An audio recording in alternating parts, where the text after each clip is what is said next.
Good afternoon. Hope you are doing well and everybody is keeping healthy and safe as we continue to deal with this pandemic. But I wanted to come on to provide some updated information with regard to this weather event that is uh, coming to Metro Atlanta later this weekend specifically.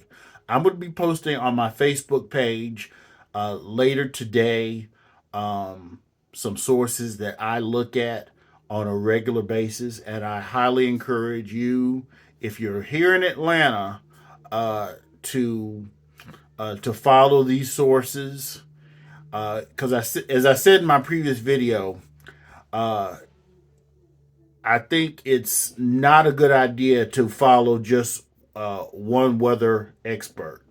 I try to follow several, um, and I think that this is a season of us being weather prepared and always being weather aware when all of these different experts and meteorologists are the models seem to line up for some type um, of it here in Metro Atlanta and in North Georgia from late Saturday night to early Sunday.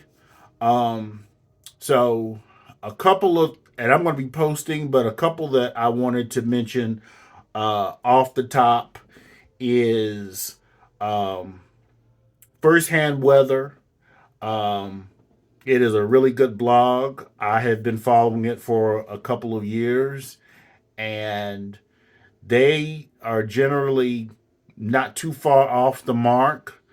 Um, but having said that, I think that it's as I record this, this is Wednesday, so no expert, no meteorologist is going to be able to predict with any type of um, precision where and when uh, this event will happen and what exactly will happen in a particular area.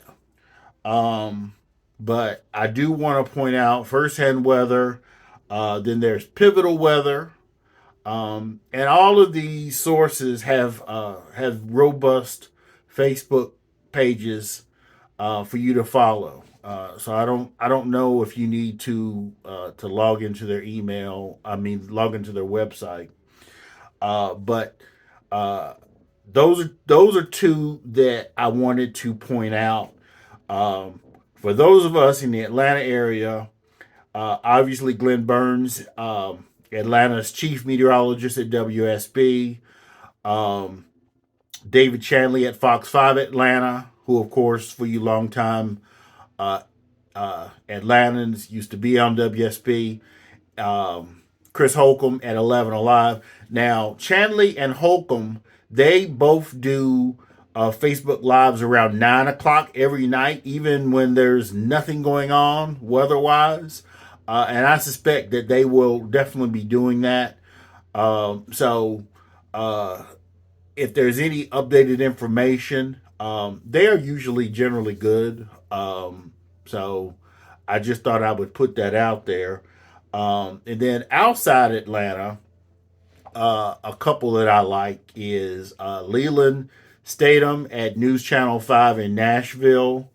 Of course, James Spann at WBMA, ABC 3340 in Birmingham.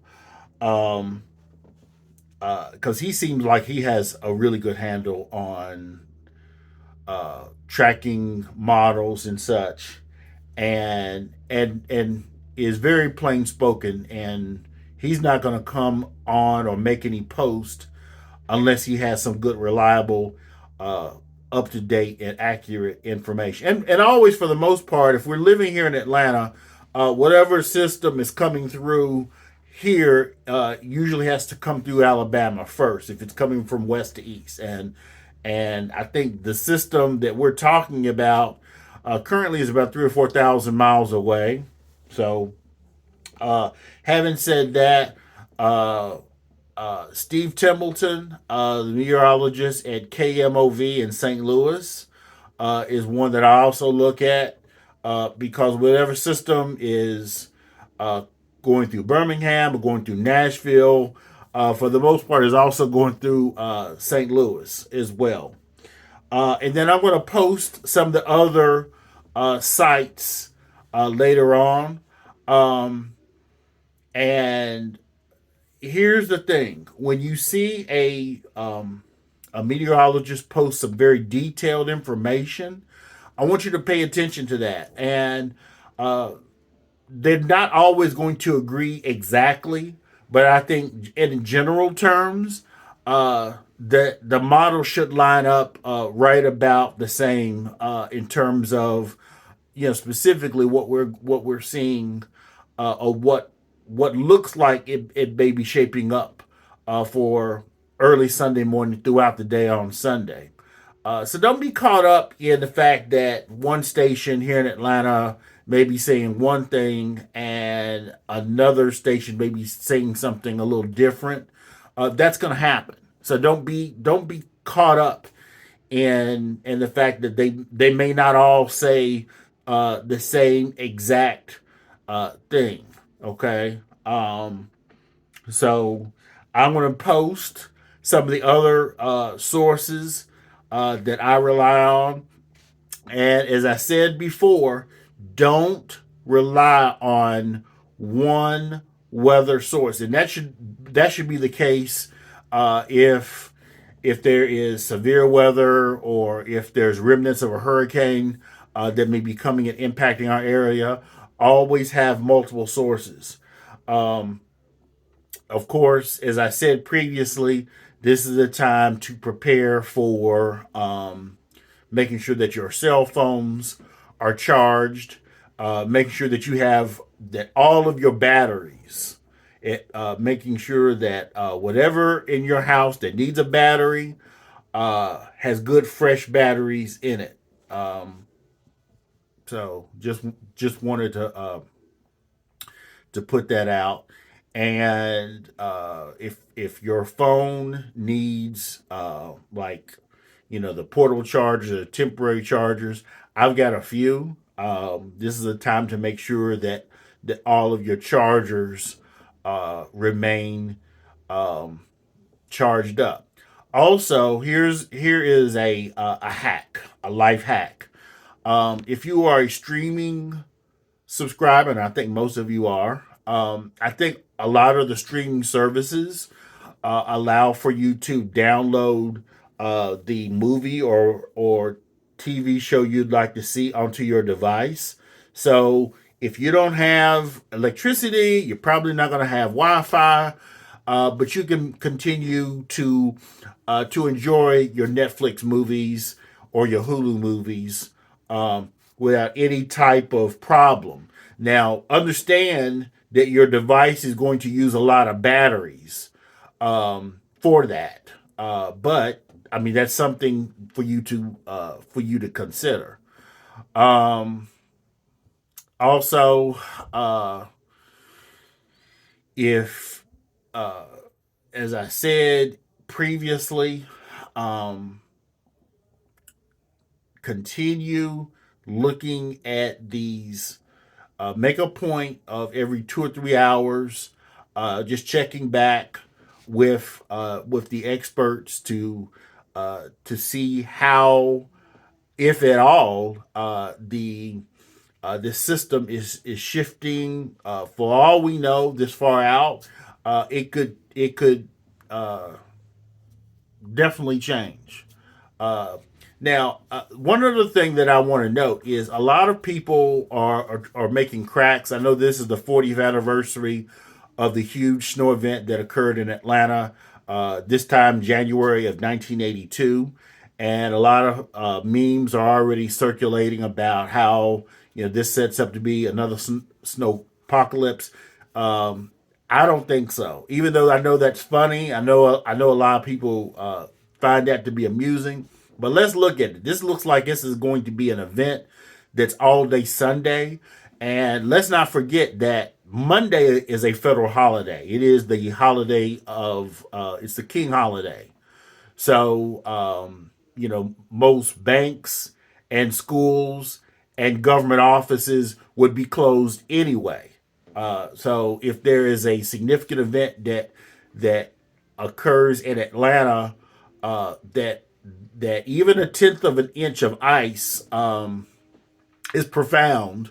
I don't know if it will have that type of impact, but that's why we need to continue being vigilant and looking at all of our socials, all of the sources that I gave you, and then even some that I didn't give you. Because I think what most of them are doing right now is as soon as they get an update from either the National Weather Service or other sources, they are looking at their data and they are updating probably every 15 or 20 minutes. So just wanted to put that out there. All right. But this is not the time to freak out. This is not the time to be running around with your heads cut off and that type of thing. Obviously, you want to make sure that also you want to make sure that your devices are in perfect working order. Even the devices that you may not need. You may want to turn your heat on maybe a few degrees higher on maybe Saturday or Saturday night. So in the event of a power outage, your house will be warm for for a while. And that's a few hacks off the top of my head. If you have some good meaningful hacks, put them below, and because we're all about trying to help each other, and we want to make sure that you have the right information. And I think the best information is not to rely on one source. I certainly don't. Neither should you. So I just wanted to put that out there. We're really all in this together. And as I stated during like election years that we have a written plan of how to go vote, we should have a written plan of how to deal with this weather event. The same exact way. And making sure that everybody in your family is aware of it too. I know that we've got some family members that don't take weather seriously until we're actually dealing with the event, because we don't really get these types of weather situations in this part of the country that often. So it's kind of unusual for us. Some that I'm talking to, I know it's old hat for you. So I know, my friends in the Midwest and Great Plains is listening to this. I know you're kind of smiling, like, oh wow, this looks like it's going to set up for another snow apocalypse in Atlanta, is what happened 8 years ago, back in 2014, or what happened 11 years ago in 2011. But I certainly don't think that's the case. But again, we're so far out. We really don't know. I think many of you remember the blizzard of 1993, where virtually everybody on the East Coast, probably except South Florida, received significant snow. From Atlanta through Tennessee, through Kentucky, through the DMV, received at least a foot of snow. So I'm not seeing anything like that at all. But again, this is a time for you to make sure that you have everything your household needs. The other hack is to make sure that that you have a full tank of gas, because you may need to use your car to charge your phones if nothing else is working. And so if you have to go out just to turn your engine on to run the motor, and that's not a bad idea. We don't have auto start built in our cars like my friends in Alaska. Uh, the remote control that you can just press a button, on your key fob and turn to ignition. Or at least I think that most of you don't. But have at least a full tank of gas so that if you got to charge your phone, if you don't have any um, portable chargers in your house, and you see that your phone uses a lot of data and is a power hog like my old phone was, because if your phone is at 97% and a blackout, it will be down to 17% like that. All right. So make sure that you have a full tank of gas. So if you have to charge your phone, then you can be able to do that, run your engine, and not and be able to run it for a while. I'm not sure for how long, but at least you got a little window to get a good charge in your phone. All right. You may want to consider looking at lanterns, battery powered lamps. That's what we're looking at. Um, if you can find a generator at this point, I don't know if a generator is necessary and needed, but that's a decision that every household is going to have to make for themselves. But I would be running to Lowe's and Home Depot right about now. If you feel like you may need to have one. For those of you who have generators, this would be a good time to make sure that it's in proper working order. It's probably been collecting dust and probably not been maintained, because who knows the last time that you even had to use a generator or you even think about using the generator.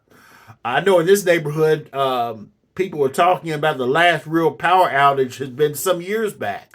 So they probably haven't had to even think about pulling that generator out of storage and making sure that it's in proper working order.